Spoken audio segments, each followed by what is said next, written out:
We're inside the GOMACO booth here at ConExpo 2014 in Las Vegas. I'm with Kevin Klein from GOMACO. Kevin, you guys are introducing and featuring a brand new product here at the show. Tell us a bit about your new Kerber.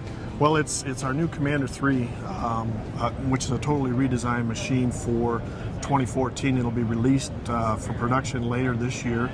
And we've had lots of changes and lots of new things on it, so we thought we'd talk about it today. So tell us a little bit about some of those new changes. You say redesigned from the ground up? Well, number one, probably the most prevalent thing is the new controls. That's where most of the new design work is happening. The new features that are being put into the controls, kind of paving in high definition with the controls that we put on there today. Tell us a little bit about those controls. What have you changed? What have you altered? And what would a contractor be excited about? Well, about a year and a half ago, we introduced our new G+ controls. And this machine is one of the most advanced G+ controls machine that we have introduced yet to date. It's got the G+ Connect system and the G+ controller itself with the G boxes out on the legs and the ability to connect anything, practically anything, to the machine to control. And what is the G box? The G boxes are put out on the legs where we have a controller, just a little mini controller for each corner of the machine, each leg on the machine, to control the functions that are based out on that portion of the machine. Now, another cool feature is the console. It pivots. Correct. And moves. We've redesigned the framework in the console so that the operator can reposition the console into any different position that he wants to put it into to better view what he's actually producing with the machine. Speaking of better view, you also have a rear view camera.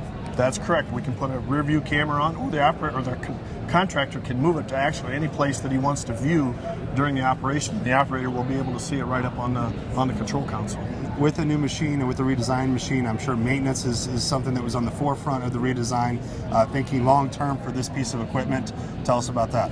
Well, the engine has been repositioned in the machine. We've got a new cooling package because of the Tier 4i engines that we've introduced with this machine, and we can still backfit to a Tier 3 engine if we have to, but the engine has been repositioned so that it's facing to the rear. The radiator's on the rear of the machine, and on the left side of the machine, or the left side of the engine, which would be the right side of the machine, is where all the contact point or the access points to all the maintenance items on the engine.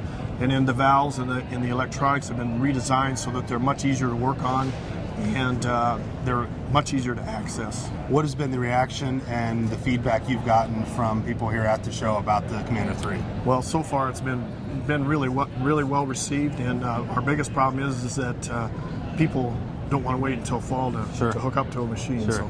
So it's been good. So the reaction then from them and your vision kind of came to life here at the show, and the fruits of your labor, it's showcasing that you guys know what people want and that you will be able to design something that they're going to utilize effectively. Oh, absolutely. We really listen. We're in a really niche market, so we really have to listen to what our customers want, trying to make things as absolutely easy for them to operate the machine and to do the maintenance and everything else. So it's been well received at this show. Well, it's an exciting time for your company. It's an exciting time for this specific market space, and we're happy to have you here. He's Kevin Klein from GOMACO. For more information on this specific product and many others from them, you can visit them online at gomaco.com.